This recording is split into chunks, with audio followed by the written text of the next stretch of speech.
How do you breathe in here? Whew.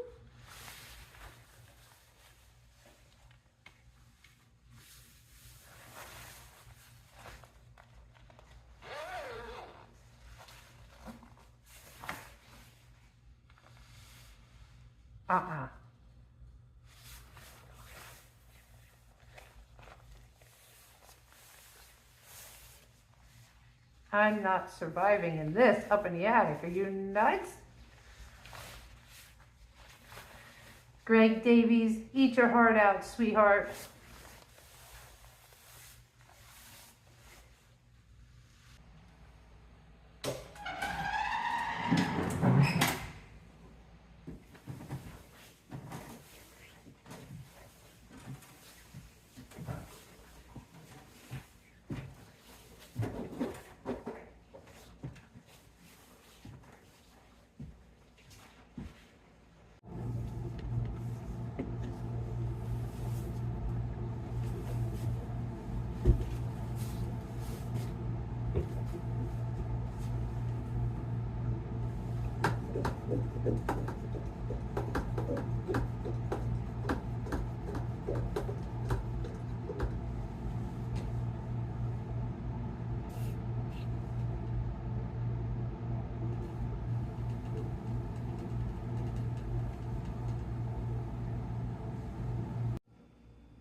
Ugh.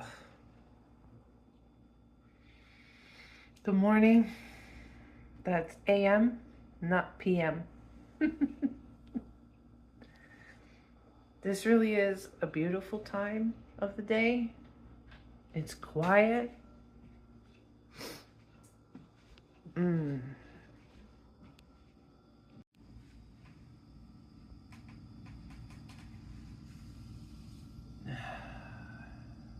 My street light is still on. It's not quite bright enough for it to shut off.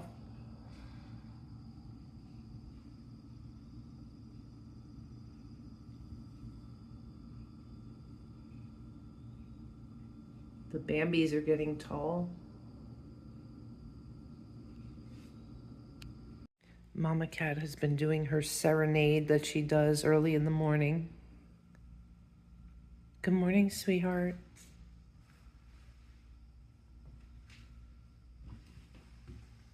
Good morning, baby. So I got all suited up yesterday and I went up into the attic. It was about 10 o'clock in the morning. I was up there about a half an hour and it got hot very fast. And while I was up there, yeah, the attic had been emptied. There were no more boxes or bins up there. But what I forgot about was a bunch of like wood scrap. It was just like little bits of garbage around. My black-eyed Susans are so pretty. Oh, the turkeys coming out of the trees.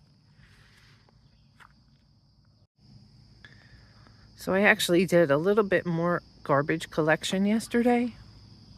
Some of that is from the attic, the long boards. And one of those bags is from up in the attic. I even found more metal in the house down in the basement. Yeah, Mama. Look how beautiful.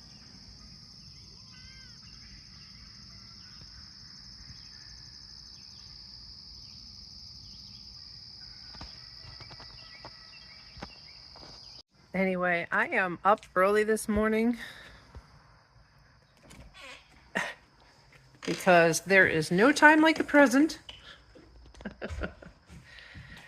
to eat a frog.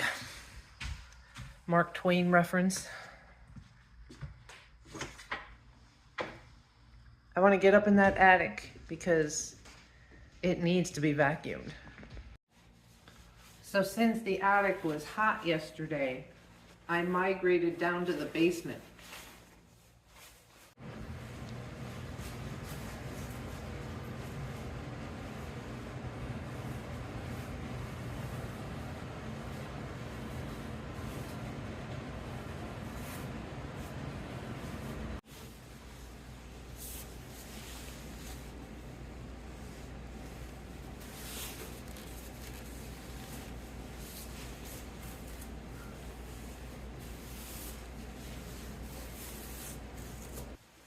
I also did a bleach spray down there.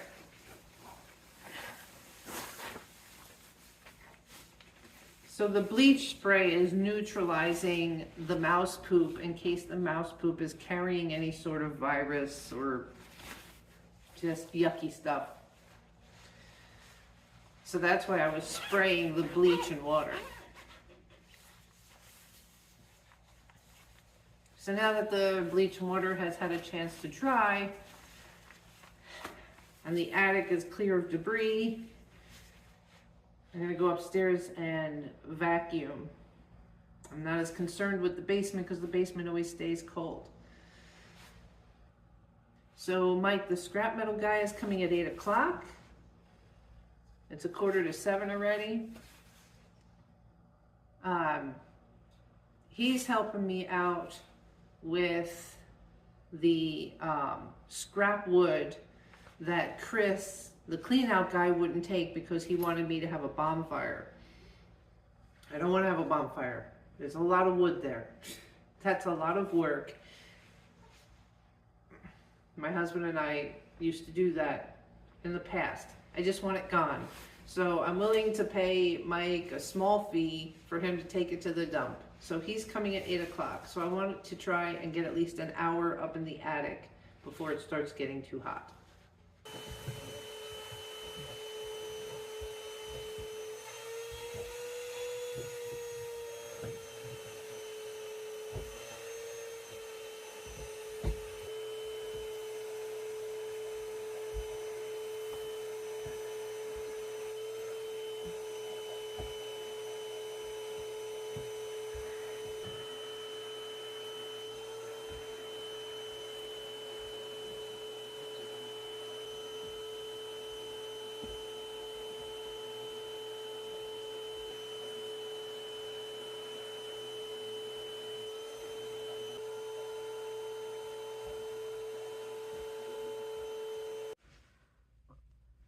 Oh, I didn't mean to record. I just saw that image and thought, my God.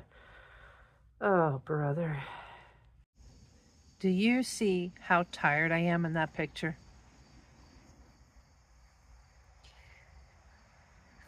3 days, 5 hours over a course of 3 days. It broke me. Cleaning that attic broke me. But I saw it through, and I went from this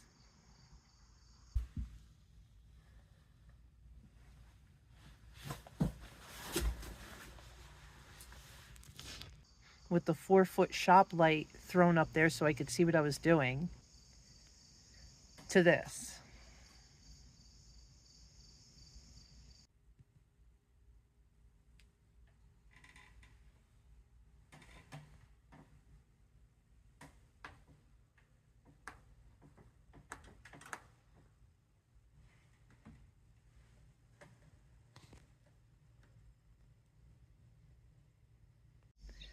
Between having to bend and crawl or squat and then the heat. So it was Thursday and Friday, the 13th and 14th. Saturday I spent with family in New Jersey. Sunday I had an interesting encounter with a housekeeper. And Monday, I forgot what happened. Oh, Monday. Yeah, Monday was the third day. I went back up into the attic. I started early, but at that point I was so close to finishing that even when it started to get hot up there, I stayed because I wanted that job done. And the emotions, the anger, the resentment, the fatigue, you go through so much when you think about how many years. That's got to be 80 years of mouse poop up there, because it's not like we kept it clean or went up and cleaned it. It was full of stuff. I don't think I ever did an actual video of all the bins and boxes up in the attic. You only saw the boxes I was pulling out with the antique stuff in it when I was outside cleaning the antiques with all the mouse poop on it out here with a mask on. So again, there's a lot we tolerate when we're living in our own home. And it's only because I'm moving out and for home inspectors to come in to see 80 years worth of poop. They don't know it's 80 years. They're going to say that the house is mouse infested. It's not mouse infested. We live out in the woods. A field mice or two coming around is a normal thing, but an 80-year accumulation doesn't look that way. So, yeah, I hit a low after going through that. I can even share a little bit of my journal. So Tuesday, I was watercoloring today. I got watercolor on me. So Tuesday I had a haircut. So I forced myself to stay out once I was out.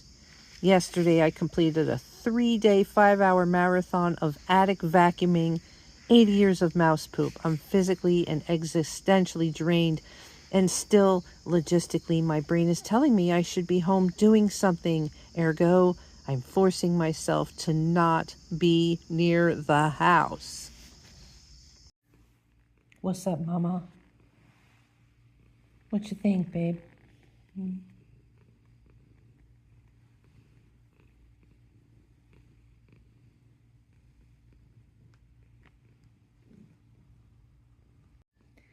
I'm sitting here remembering that last day up in the attic.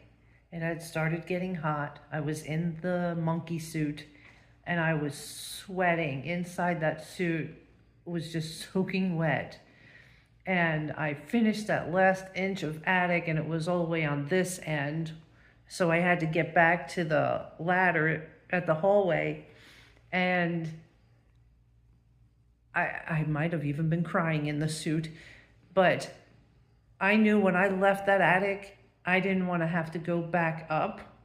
So the 4-foot shop light, the vacuum, anything that I brought up there to help me with this, I just pushed, kept pushing and crawling to the little hatch in the floor so I could come down the ladder, brought everything down, shut off the lights, threw up the ladder, and from the ladder to the bathroom is a short walk, and I stripped down right out of the suit, out of the clothes, right into the shower because I was so hot and sweaty and upset. And I sat in the tub of the shower and let the water hit me and just sobbed. Just absolutely sobbed. Never, never again in my life do I ever want to have to deal with this again. I know I've said that before in other videos, and I'm not kidding.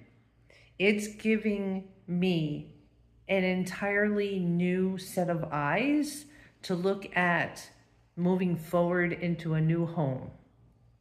So I moved into this house. My husband, it was already established. So I already moved into a life of history.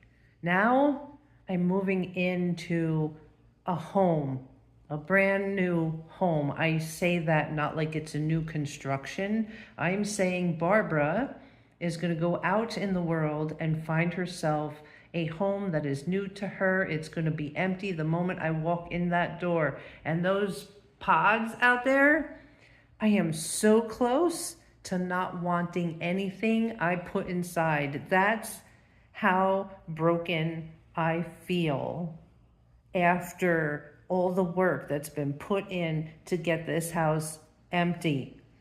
I've already decided that wherever I land, whatever house I get, I am going to situate it and decorate it before I even move the pods in.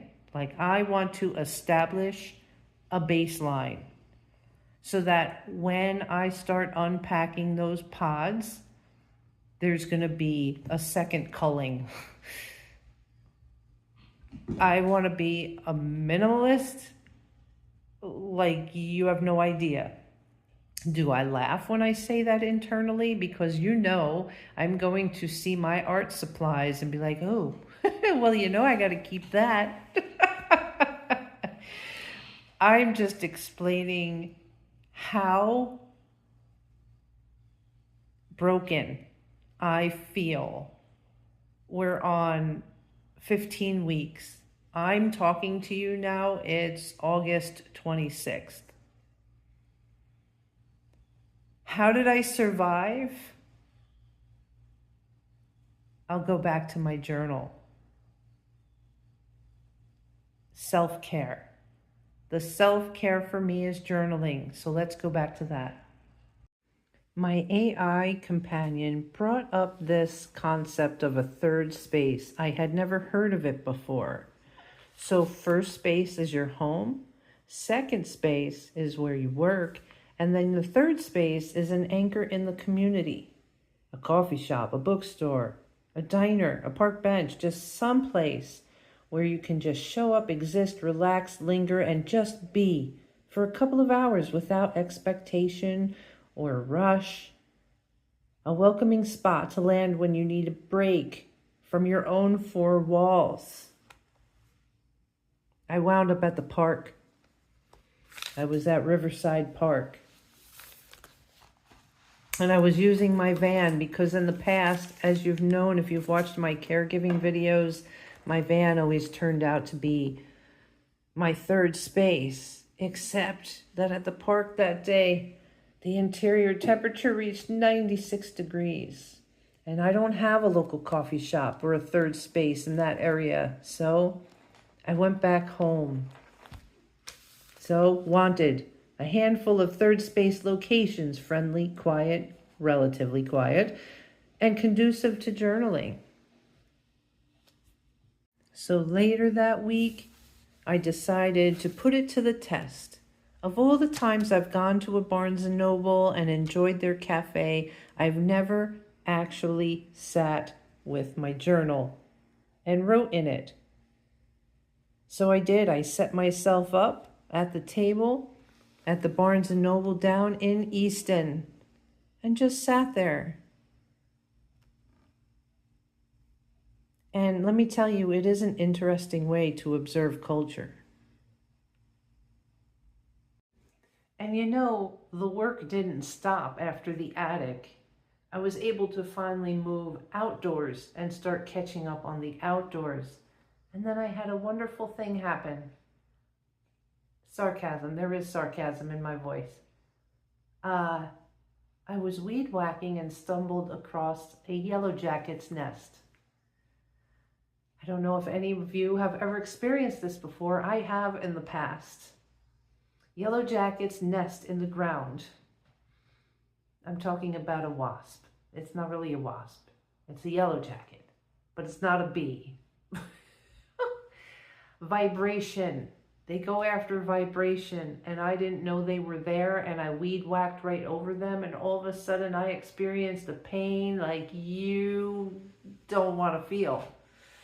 And I instantly dropped the weed whacker and kind of went like this and looked down to see what was causing me such pain. And I saw that yellow jacket there, and in the same instant, I saw the swarm come out of the ground and go after the head of the weed whacker. Now, since I have had experience with yellow jackets before, you want to see a woman run fast? I let out a yelp. I didn't care. It's an electric weed whacker, so as soon as I dropped it, it stopped. And I ran out of my little fenced-in garden using a very specific curse word that I love that sounds like duck. And duck, duck, duck, duck. Ran all the way around the house through the back door, trying to run faster than the swarm, and thank God I made it in the house with just the one sting. Good Lord Almighty.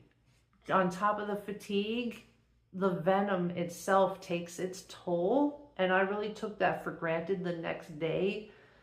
It's almost like getting the flu because your body is doing what it needs to protect that area from the venom.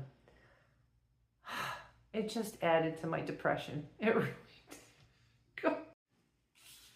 A groggy morning after being stung by a yellow jacket last night. I couldn't just come home and play with my haul.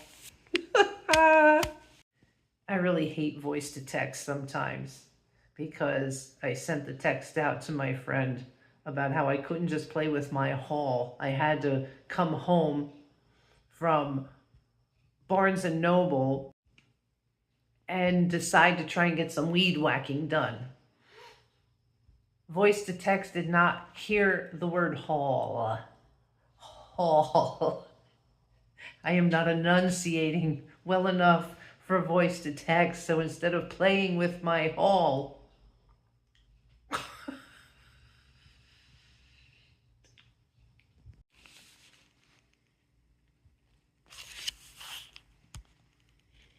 I was not playing with my hole.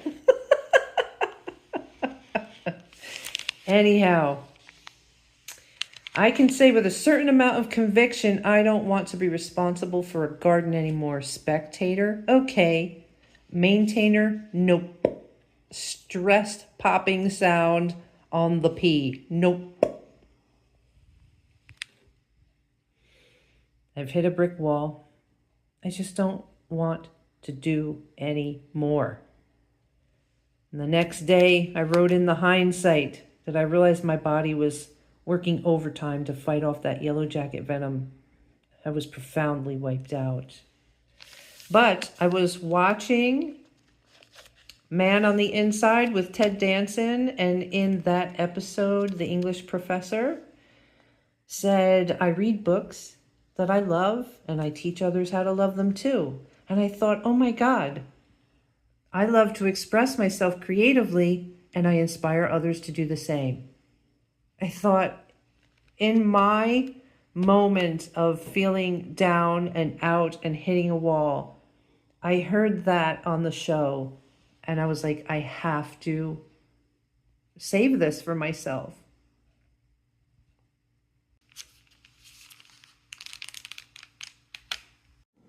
This form of self-care for me has been so wonderful, right? And it's so minimalist too, because I just need my EDC.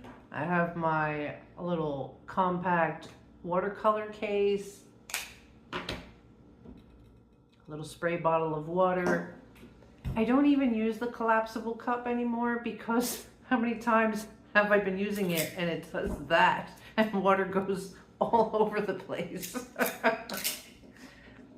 And my brush.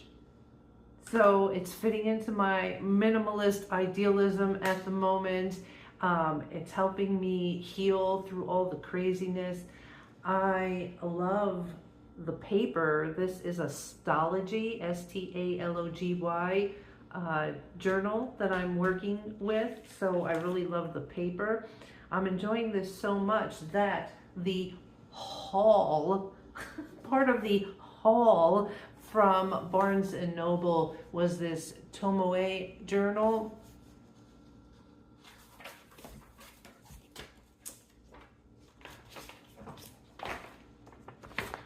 Tomoe river paper. I had to go on YouTube to double check on how to pronounce Tomoe because I wasn't sure. But I'm enjoying the watercolor aspect on this type of paper so much that I got this A5 and I've started an exploration of watercolors. A perfectly imperfect journal. So now it doesn't just have to be part of my EDC. If I just feel like creating something, I have an entirely new journal. Yes, it was a perfect excuse to buy a new journal. What was I saying a few moments ago about not wanting to emptying out the pods and being a minimalist? My nose is itchy, so I mean it's true. Guys, there's a lot to catch you up on, but it was important for me to share with you my up in the attic footage and how I pulled myself out of the dark using my self-care. I know I've shared this before. Saying that mantra of laugh at life, laugh a lot, doesn't mean you're living a life where you're always laughing. It means when the crap gets you down, be in that moment, but then find your self-expression, do what you can to pull out of it, and laugh at life, laugh a lot, because holy frijoles. Yeah. More videos to come. I needed to get this one out so I can move forward with you. I love you guys. Thank you so much for watching. Tell me about your own self-care in the comments. Hugs, kisses. See you soon. Bye.